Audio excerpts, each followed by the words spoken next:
Nico named one of the top 10 backups in all of college football. And number 7, as a matter of fact. Is that accurate? Is that for funsies to try to get clicks by 247 Sports? Or do you think that he is a top 10 backup quarterback? What say you, Caleb Calhoun? Not only do I think he's a top 10 backup quarterback, I think this list is highly disrespectful to Nico Iamaleava. Interesting. Nico is ranked number 7. There are two other true freshman quarterbacks ranked ahead of Nico on this list. One is Aiden Childs at Oregon State. He's number 4. The other is Jackson Arnold at Oklahoma. He's number 6. Arch Manning isn't even one of the 2 true freshmen. Like, I thought this whole class was Arch Manning, Nico Iamaleava, who's the best quarterback in this class. And you got Aiden Childs and Jackson Arnold ahead of both of them. I think Nico Iamaleava is the best true freshman backup in college football this year. And I don't think it's close because Arch Manning isn't a second stringer. No, I agree, but that's way different than being a top 10 backup quarterback. I think it's kind of absurd. I think he's a popular name. I think it gets them more clicks. There's a freshman's a freshman until he's not a freshman, and Fred White will tell you that. You got no faith in freshmen until they do things. So I think it's silly that he's even on this when he hasn't played a college snap. He may be one of the top 2 backups, but ultimately we're not going to really know that until he plays some college football. I think it's absolutely absurd that he's even on this list, Caleb. Dave, I swear you confuse me because you're a big recruiting guy. That's like your base. You've covered recruiting well over the years, yet you're stuck in the 90s with the way you cover the teams themselves because you're like, oh, freshmen can't play. They need experience. That's not the nature of football now. You think, look, one thing I'll say about Swamp Kings Untold, you think Percy Harvin had to wait to get on the field? You think Jeff Demps had to wait to get on the field? How many true freshmen have you seen over the years make a huge impact early? It's not the 90s, bro. Yeah, Jamie Kennedy doesn't matter anymore as a celebrity. I haven't seen, let's put it this way. You want to go back to my recruiting days. I think maybe where I'm coming from is I've been wrong enough where I've said this guy is going to be an incredible freshman and he wasn't. So Caleb, maybe that's where I'm coming from. I like Nico at a lot of different ways, but he hasn't thrown a pass in college, Caleb. Ask me, let's redo this list after Saturday.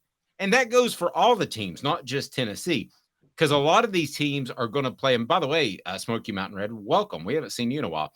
But by the way, there's going to be a lot of blowout games and a lot of backup quarterbacks that get into the game. But Caleb, it just to me is silly to pick a guy as one of the greatest backups that is a freshman. I wouldn't even have people that haven't played on this list, period, whether it's a redshirt freshman or whatever. If you haven't played, you're not eligible for this list.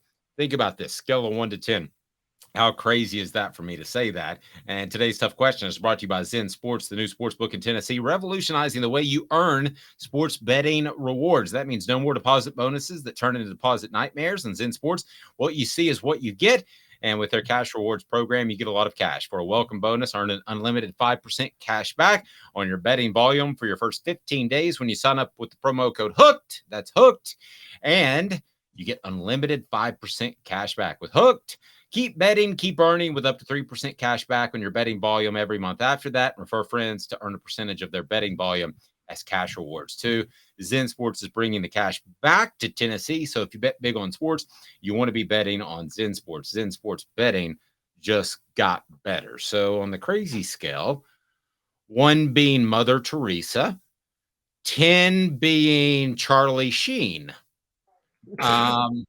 Where am I on the crazy scale for excluding freshmen? I think you're insane because it's not. I'm Charlie Sheen. Tiger Blood. Yes, particularly because it's backup quarterbacks.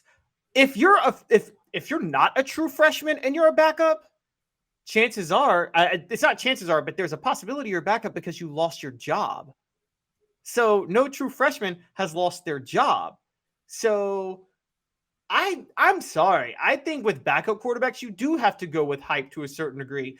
Guys, just so y'all know, Dave Hooker would have been the type to say that Gerard Parrish should be starting over Eric Berry all of 2007. That's what Dave Hooker would be. I would not. He would say that Mark Levin should have stayed the starter over Jamal Lewis in 1997. I would not have said that, but I will tell you this: that entire team should have been more run based, and Jamal Lewis wasn't great at pass protection. So I get the argument. Mark Levine only had like 9 carries in the loss to Florida, when everybody says that Jamal Lewis should have been the running back. Maybe he should have been, but he would have been in pass protection more. They ran the football with a game plan. I mean, I look at number 1 on this list is Garrett Nussmeier. Number 2 is a combination of Brock Vandegrift and Gunnar Stockton at Georgia. Number 3 is Malik Murphy at Texas, not even Arch. Number 4, Oregon State, Aiden Childs. Is it Childs or Chiles? I think it's Childs. I know, but I wish it was. And I only know that because of covering Tennessee softball. India Childs, remember her? I know. I just wish it was Chiles. That sounds cool. Ohio State is Devin Brown. Oklahoma is Jackson Arnold.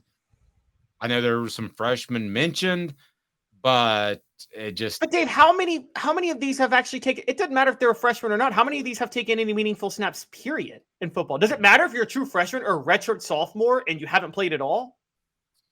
Well, I mean, listen, you don't have to take meaningful snaps, but at least, Caleb, if you go in there and show that you can lead a football team, that I can judge you if it's not meaningful snaps by you went out there and you absolutely look like a player that could lead a team. We don't even know. I think he can. I would bet a mortgage payment that he can.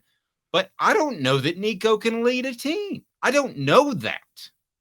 We don't know that with a lot of these quarterbacks, though. They're backups. There's other quarterbacks on this list who are not, but there are other quarterbacks on this list who are not true freshmen who never took a snap.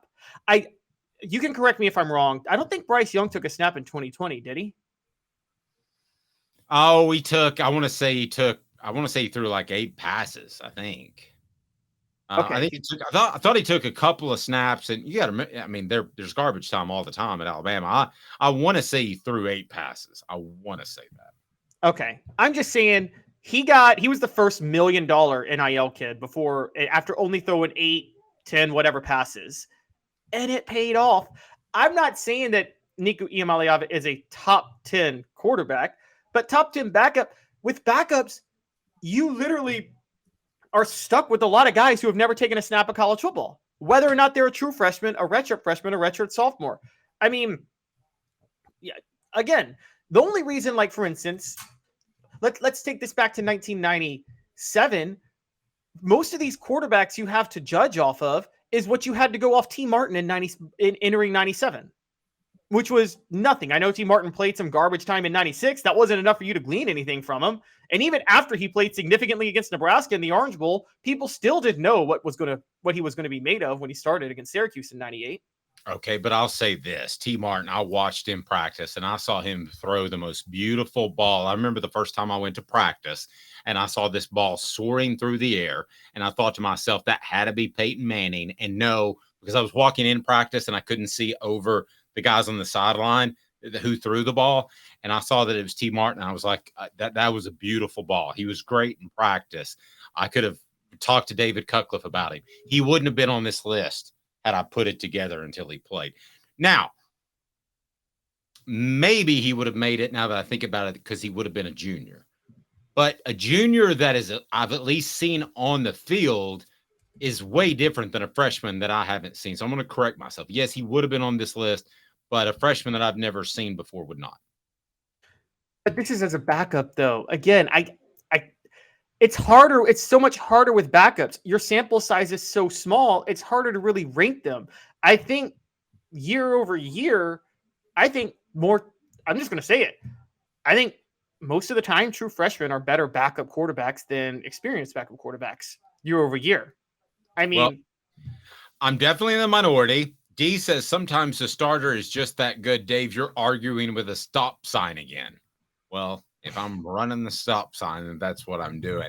D also says you repeatedly said you think he is the best quarterback.